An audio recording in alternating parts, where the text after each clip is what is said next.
Welcome to my YouTube channel. जैसा कि मैंने आपको पिछली वीडियो के अंदर बताया था कि जो नेक्स्ट वीडियो होगी that will be related to my NEET journey. So आप वीडियो को स्टार्ट करते हैं। Sorry for the late uploading of video because काफ़ी दिनों से कॉलेज का जो शेड्यूल है वो हेक्टिक चल रहा है और मुझे टाइम भी नहीं मिल पाता है। तो जब भी मुझे टाइम मिलता है तो मैं उस वक्त आपके लिए वीडियो बना देता हूँ।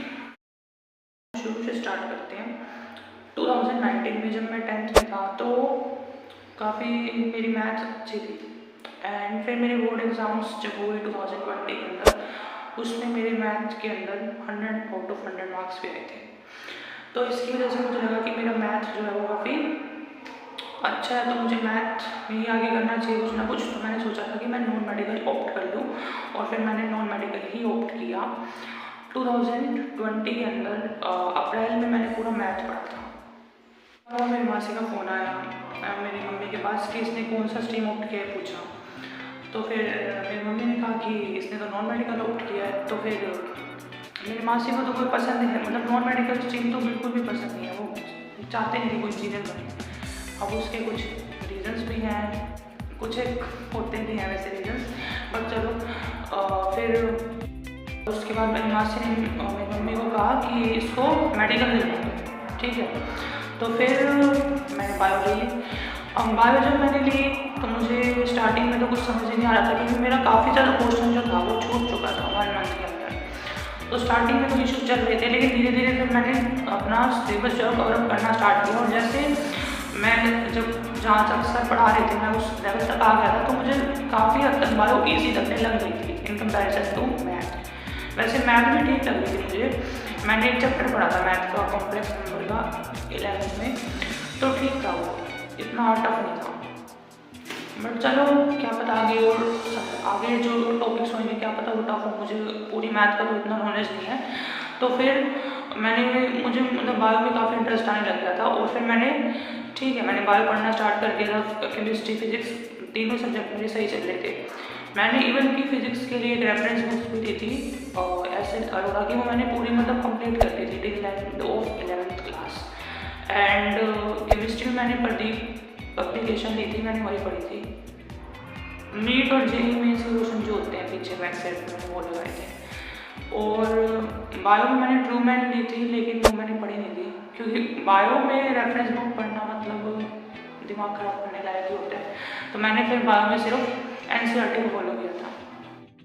आपको पता है कि 2020 और 2021 में पूरा कोरोना का पीरियड चल रहा था। तो इस टाइम में क्या था कि हमारे लगभग तो ऑनलाइन क्लासेस चली थी। मैंने ऑफलाइन क्लासेस तो बहुत कम अटेंड की हुई थी, बहुत रेयर ही होगा कि हम स्कूल में कभी गए होंगे, मतलब लगभग पूरा ऑनलाइन ही चल रहा है 2020 और 2021 में। तो उसके अंदर फिर मैंने क्या 12th में मैंने वही सेम ही किया। मैंने केमिस्ट्री में प्रदीप पब्लिकेशंस पढ़ी थी और फिजिक्स में वही एस अरोड़ा। बायो में मैंने 12th में कोई रेफरेंस बुक नहीं ली थी, मैंने प्रॉपर NCERT को ही फॉलो किया था। नोट्स मैंने बनाए थे फिजिक्स के, केमिस्ट्री के और बायो तीनों के। एंड फिर क्या हुआ कि मुझे इतना नीट का तो नहीं था कि मुझे नीट ही देना है। मुझे था कि अगर ठीक है मेडिकल ले लिया तो फिर BSc मेडिकल कर सकते हैं। और तो by the end of 12th class मैंने क्या किया, नीट के लिए PYQs की बुक ली, मैंने उसको ट्राई करना स्टार्ट किया। तो क्वेश्चन मुझे बन रहे थे मुझसे। एंड 2020 और 2021 का जो पेपर था वो मुझे काफ़ी इजी लग रहा था सॉल्व करने में in comparison to the year of 2017 and 2018। And फिर उसके बाद क्या हुआ कि प्री बोर्ड्स के एग्ज़ाम चले हमारे, वो मैंने दिए। फिर उसके बाद बोर्ड्स हुए, काफ़ी लेट हुआ था वो सेशन 2021 वाला। तो हमारे जो बोर्ड के एग्ज़ाम थे वो ख़त्म हुए थे 2 या 3 जून को। एंड जो पेपर था वो नीट 2022 का वो था 17 जुलाई को। तो ऑलमोस्ट 1.5 मंथ जो था वो मेरे पास था प्रिपरेशन के लिए। तो मैं इतना ज़्यादा तो उसके अंदर नहीं कर सकता था, ज़्यादा कुछ तो नहीं कर सकता था, बट मैंने जितना मुझसे हो सकता था मैंने किया ट्राई। मैंने केमिस्ट्री भी ऑर्गेनिक और इनऑर्गेनिक प्रॉपर NCERT से पढ़ ली थी। वो मैंने 12th क्लास के अंदर 11th क्लास का पोर्शन बिल्कुल भी रिवाइज नहीं किया था केमिस्ट्री और फिजिक्स का। तो मुझे उसमें काफ़ी दिक्कत आई थी, लेकिन मैं चलो मुझे था कि जितना मुझसे हो सकता है उतना मैं ट्राई करता हूँ। तो मैंने केमिस्ट्री करी और फिर उसके बाद मैंने फिजिक्स भी पढ़ी, फॉर्मूलाज कुछ एक चैप्टर्स के मैंने कर लिए थे, कुछ एक चैप्टर छूट भी गए थे। एंड फिर मैंने न्यूमेरिकल्स भी लगाए थे एंड उसके बाद मॉक टेस्ट तो मैंने गिनती के 3 या 4 ही दिए होंगे, क्योंकि मॉक टेस्ट देने की मेरी प्रैक्टिस भी नहीं थी एक्चुअली। तो मैंने बस आकाश की फाइनल टेस्ट सीरीज होती है मैंने वो ज्वाइन की थी, मैंने वही दी थी, और उसमें मेरे मार्क्स भी बहुत कम ही आते थे, क्योंकि मेरी इतनी प्रिपरेशन भी नहीं थी, मतलब मेरी बेसिक ही वो स्ट्रॉन्ग नहीं थी, और आकाश में तो वैसे भी हाई लेवल पे पढ़ाया जाता है, तो फिर मेरे मार्क्स काफ़ी कम ही आते थे, 300 या 400 वाली रेंज में ही आते थे मेरे मार्क्स।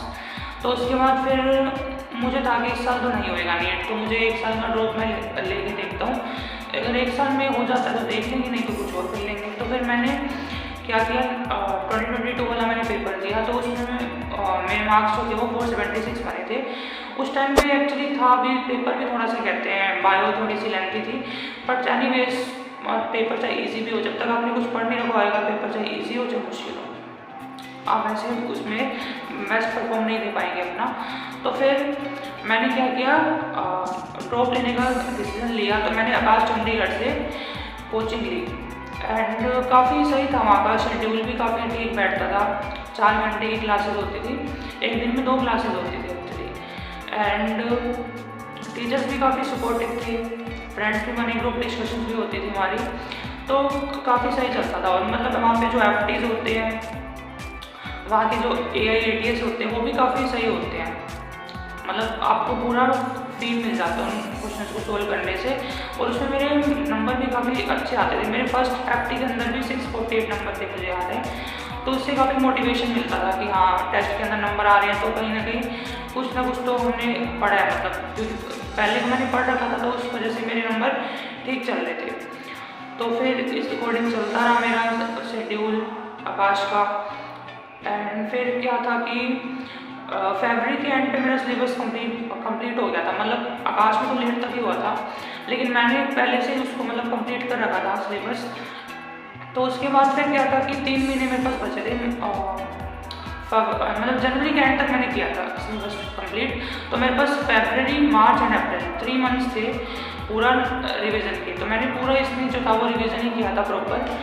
मैंने मॉक टेस्ट भी दिए थे इसके अंदर, मैंने कुछ एक अनअकैडमी के ऑफलाइन टेस्ट थे मैंने वो भी ज्वाइन की थी टेस्ट सीरीज, एंड बस अनअकैडमी के ऑफलाइन टेस्ट और फिजिक्स वाला भी मैंने ऑनलाइन टेस्ट किए थे, और आकाश की जो हमारे फाइनल टेस्ट सीरीज होती है वो तो साथ के साथ चली रही थी, तो वो मैंने टेस्ट किए थे और काफ़ी सही चल रहा था, मतलब मेरे मॉक टेस्ट के अंदर score almost in every mock test मेरा जो स्कोर था वो 600 प्लस ही था। कोई एक आधा टेस्ट ही होएगा रेयर जिसमें मेरे 500 से नीचे मतलब नंबर गए होंगे, 500 से नीचे नहीं सॉरी 600 से नीचे, 600 से नीचे नंबर मेरे गए होंगे, मतलब किसी में 580 आ गए, 590 आ गया, ऐसे होता था, तो उससे काफ़ी ठीक लगता था, मोटिवेशन मिलती थी कि हाँ चलो 600 प्लस, क्योंकि 600 प्लस नंबर मीन्स सिलेक्शन तो आपका पक्का ही है, उस टाइम पे पक्का है। 2024 में तो कुछ नहीं कह सकते स्कैन को देखने की वजह से। तो फिर क्या हुआ कि नीट 2023 का जो पेपर था वो 7 मई को था, तो फिर मैंने वो पेपर दिया, जैसे मैं मॉक टेस्ट को सॉल्व करता था मैंने वैसे सॉल्व किया था उसको भी, मैंने बायो सॉल्व की, फिर केमिस्ट्री सॉल्व की, फिर फिजिक्स सॉल्व की। और एक अजीब सी बात ये है इस पेपर में कि मैं जब पेपर को सॉल्व कर रहा था तो मुझे अंदरूनी काफ़ी खुशी हो रही थी कि हाँ पेपर इजी आ रहा है, सिलेक्शन हो जाएगा इस साल, लग रहा था, मतलब पेपर ठीक था, इजी था, इस साल के कंपेरिजन जितना ही था, मतलब ना ही ज़्यादा इजी बोल सकते ना टफ बोल सकते, ठीक था, इस साल जैसा ही था। तो फिर मुझे लग रहा था कि इस साल मेरा सिलेक्शन हो ही जाएगा, पेपर करते टाइम में मुझे लग रहा था, क्योंकि मैंने क्वेश्चन भी कम ही छोड़े थे, बट वही दिक्कत होती है, कम छोड़ना या ज़्यादा छोड़ने से आपका वो नहीं मैटर करता, आपके क्वेश्चन ठीक भी होने चाहिए जो आप अटैम्प्ट कर।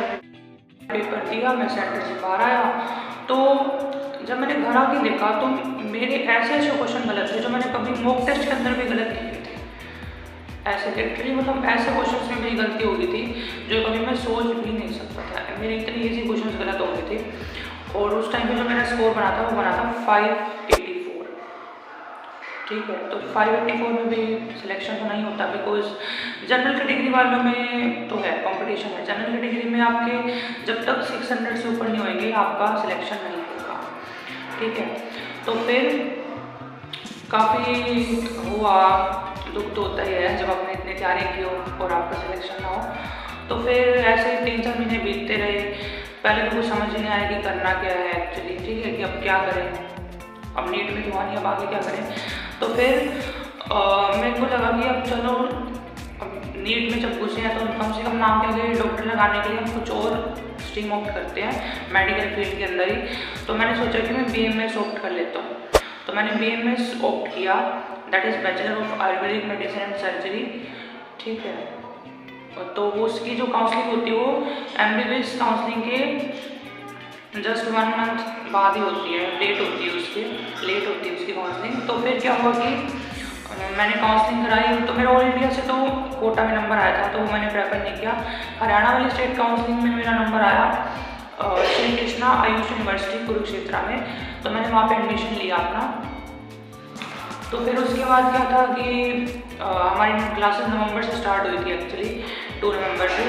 तो फर्स्ट डे जब मैं क्लास में गया तो फर्स्ट डे ही मुझे इतना ज़्यादा अजीब लग रहा था कि क्योंकि मुझे क्या था कि MBBS में तो क्या होता है कि पूरा आप इंग्लिश में पढ़ते हो, बट आयुर्वेद में क्या होता है कि आपको हिंदी भी पढ़नी होती है। तो फर्स्ट डे पे हिंदी के श्लोक्स पढ़ने को मिले, थोड़ा सा लग रहा था, वियर्ड लग रहा था काफ़ी। मतलब वैसे नहीं कि आयुर्वेद काफ़ी अच्छी ब्रांच है ऑब्वियसली, बट थोड़ा सा होता है, किसी को होता है स्टार्टिंग में।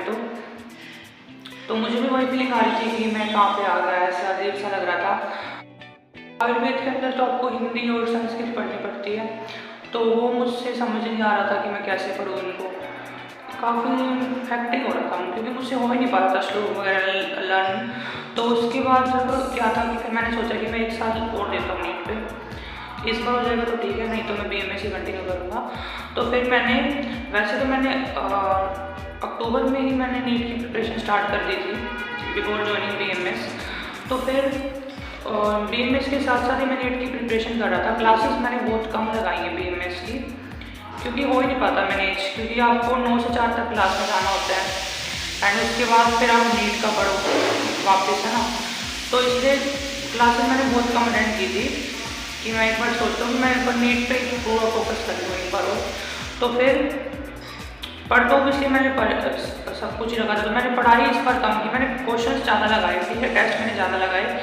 एंड फिर क्या था कि BMS की क्लास में कभी कभी जाता था कि 15 डेज़ में एक बार, क्योंकि 15 डेज़ अगर लगातार जाओ तो आपका नाम कट जाता है, ठीक है। तो उस वजह से मुझे 15 डेज़ में 1-2 बार तो मैं चला जाता था ताकि नाम ना कटे, ठीक है। अटेंडेंस तो शॉर्ट ऑब्वियसली होनी थी, वो तो पता ही था। तो मैंने सोचा था कि अगर नहीं होएगा तो नीट के बाद अटेंडेंस कंप्लीट कर लेंगे, अब तब तक तो एटलीस्ट मैं इस पर फोकस करूँ। तो फिर ऐसे चलता रहा, क्लासेस मैंने बहुत कम अटेंड की। और उसके बाद फिर क्या हुआ, वही सेम जनवरी के एंड तक मेरा सिलेबस मैंने पूरा फिनिश कर दिया था। और मार्च, अप्रैल और फरवरी में मैंने क्या किया, 3 महीने पूरे मॉक टेस्ट दिए। इस बार मैंने मॉक टेस्ट बहुत दे दिए थे, लाइक 70+ मॉक टेस्ट, 100 तक चले गए थे मेरे। आकाश की मैंने जो पिछले साल की FD थे, AAT थे, उनको दोबारा रिवाइज किया। प्लस में मैंने PW की जो ऑनलाइन टेस्ट सीरीज थी एक वो ज्वाइन की थी। साथ ही साथ मैंने LM की D टेस्ट सीरीज होती है, फाइनल टेस्ट सीरीज, वो भी ज्वाइन की थी। और क्या कहते हैं संकल्प भारत के 22 ऑफलाइन टेस्ट थे, मैंने वो दिए थे।